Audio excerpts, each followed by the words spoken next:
Rolling out a new safety program, especially when it entails a culture change, should never be done lightly or half-heartedly because you always risk the danger of having it become the newest flavor of the month.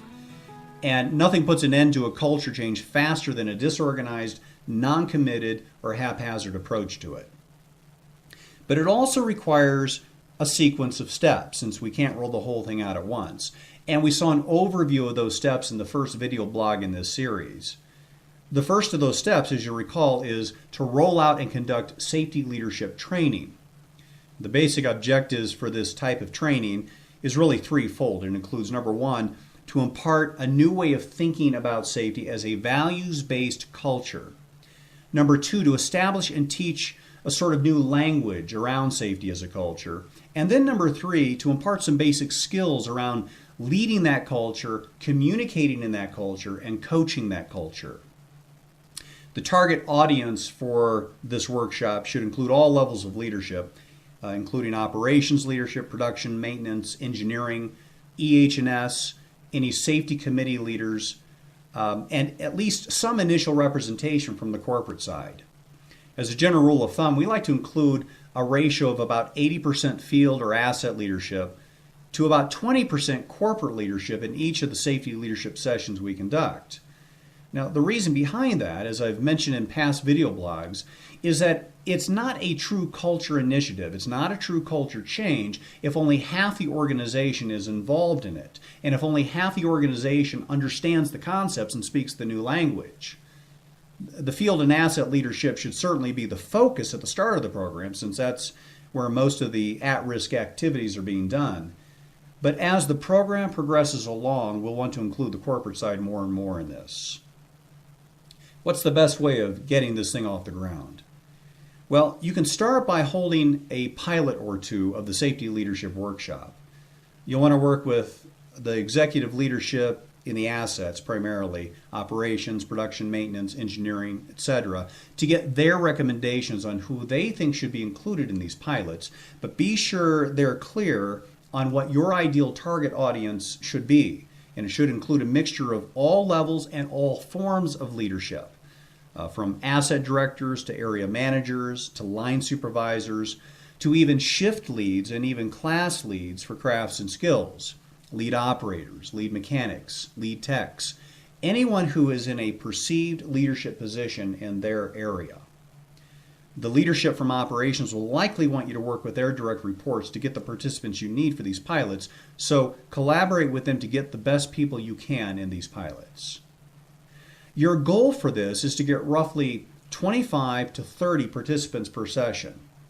If you get 20, that's fine. If you get a few more than 30, that's fine as well. But any more than that will usually be too much to handle on your own, and it will impede your ability to build and coach skills during those sessions, which is a crucial piece of these sessions.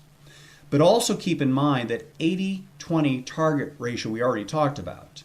At least a handful of those participants, even in the pilot, should come from the corporate side so that you can begin creating the buzz around this program on both sides of the organization early on in the process. What kinds of things should be included in the pilot workshops? Well, you'll want to cover 5 major areas. Number 1, safety as a culture and a way of life. Number 2, how to communicate safety as a culture. Number 3, how to lead safety as a culture. Number 4, how to coach safety engagements. And then number 5, how to develop best practices for leading safety culture in my area. Let's take a look at the first of these, and we'll likely save the rest of them for the next video blog. First and foremost, safety as a culture and a way of life. Now, everything we've discussed up to this point and in previous videos about viewing safety as a core value comes into play here. You're going to want to create a vicarious experience for the participants to draw them in and to get them to reflect on what they really think and believe about safety, how they currently communicate safety, and how they currently lead safety in their areas. Remember the story I told in a previous video on the maintenance worker who was tragically killed in an offshore drilling platform accident.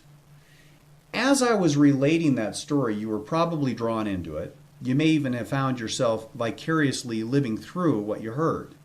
feeling the same pain, seeing the same horror of what happened that day. And as I related the impact to the family members, to the parents who had to bury their son, to the young widow who is now without a husband to help her raise their sons, and to the 2 young boys who are now without a father to take care of them and to provide for their needs.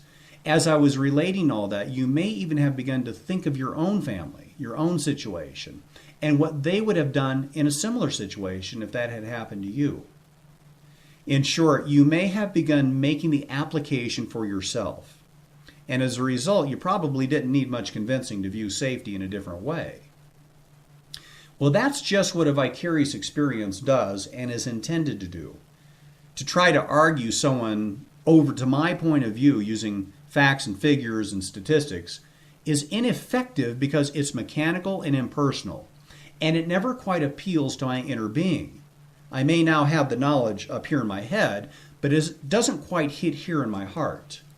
But if I relate a story or a personal experience, and I communicate it effectively, it draws the listener in and allows an opportunity for that person to begin making the application to his or her own life, to his or her own situation, to his or her own family, and consequently to the things they value most in life.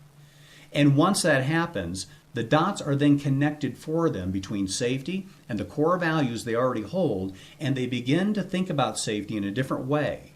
The light bulb comes on for them, and they have their aha moment that safety is not a compliance regulation to follow, but a culture to lead. In our next video blog, we'll continue with the rest of these 5 areas we need to cover in the safety leadership training. Until then, be sure all your safety initiatives are built in, not bolted on.